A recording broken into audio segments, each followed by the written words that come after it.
What up, y'all? When I have a word, I get a strong conviction over it, and I know that, okay, that means that I need to speak over it or speak on it.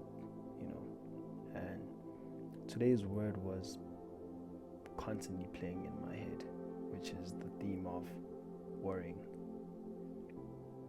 God is basically saying, do not worry. Do not worry. He understands first and foremost what you are facing in your life. He knows you're worried about that bill. He knows that you're worried about that employment. He knows that you're worried about paying off those debts. He knows that you're worried about the circumstances that you're facing in your life. He knows about it. But what does worrying do? Worrying is basically saying, look, I understand my situation, but I am taking the responsibility. When you worry about something, you're basically taking responsibility over that thing. So you're saying to yourself, I'm worried about it, but I'm carrying it because I know that I'm going to move through it. And God is saying, look, I never asked you to do that. In fact, He wants you to do the opposite. Do not worry about it.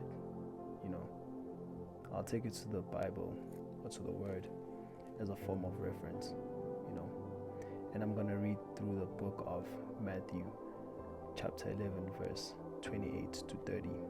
But I think, let me see. Let me stop in 28 for now. And it goes as follows. Come to me, all of you who are tired from carrying heavy loads, and I will give you rest. What is a heavy load? A heavy load means it's something that is bothering you, something that you cannot make peace with. That's a heavy load. But what does a heavy load do? It wears you out. So He's saying to you, come to me and I will give you rest. So what He's basically saying is, He understands that you want to take responsibility over it, but it is wearing you out. So give it to me and I will give you rest. Rest it's giving me this example of when you're experiencing an emergency. When you are faced with an emergency and you call the hotline, it can be 911, and you are experiencing a problem. When that person on the other end of the call says, we are on our way, there's a form of relief because you know that help is on the way. So that tension that you experienced before the call has dropped. There's a sense of relief. There's a sense of ease, knowing that that situation is about to be dealt with. So when He says, come and lay your heavy burdens, for I will give you rest, that already means that He has a plan for it. That situation is about to be dealt with, But let me continue further, 29 and 30. It says, take my yoke and put it on you, and learn from me, because I am a gentle and humble spirit. Because I am gentle and humble in spirit, and you will find rest. For the yoke I will give you is easy, and the load I will put on you is light. So He's basically saying, look, that yoke or that burden that you're experiencing, that heavy load that you're experiencing, give it to me and I will give you my yoke, which is light. He's basically saying, He's giving you the formula. Give cast all your worries onto Him. And what does He say after that? And He says, learn from me. Learning from Him means that He's going to give you divine instructions on how to overcome those worries. He's not saying he's going to pull you out of the worry, but he's going to give you a strategic plan on how to move through your worries. It's the same thing that happened when King Nebuchadnezzar threw the 3 young men into the fire. They prayed and worshipped in the midst of the fire, but God gave them a plan, a strategic plan. He brought angels that cooled the fire. So even in their place of heat, he brought ease into their situation. Same thing with Daniel when they were faced, when he was thrown in the dungeon, in the lion's den.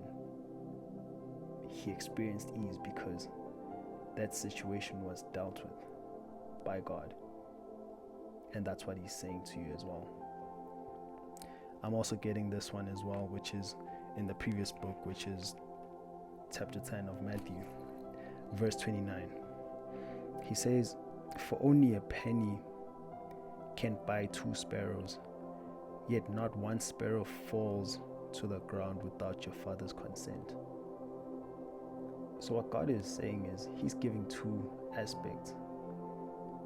The aspect of a penny means there's a system, a monetary system. There's a system occurring.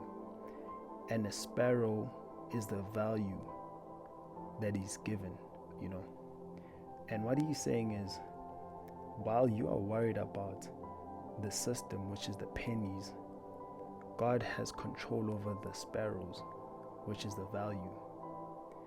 And what does that mean? That means basically, when there is something in the space of value, God has control over it.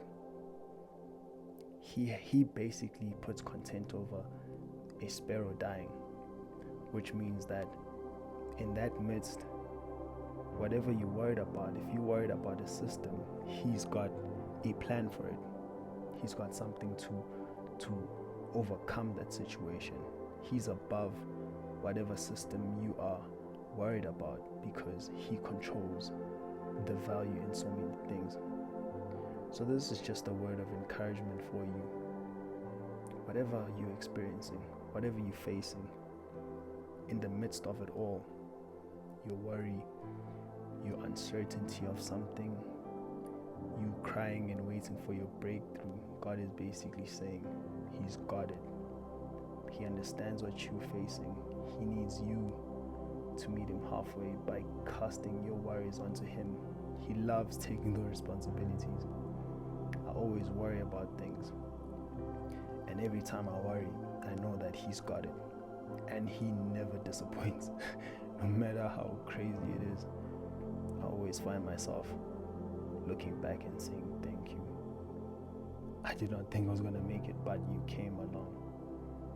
And he constantly does these miracles on a daily basis. Day to day, he continuously does this. So this is just a word of encouragement of knowing that, look, God would love to take care of your problems. He would love to take responsibilities of your worries. All he needs from you is for you to give it to him so he can give you rest, knowing that you can overcome it. He will give you strategic plans on how to maneuver through your worries and come out victorious.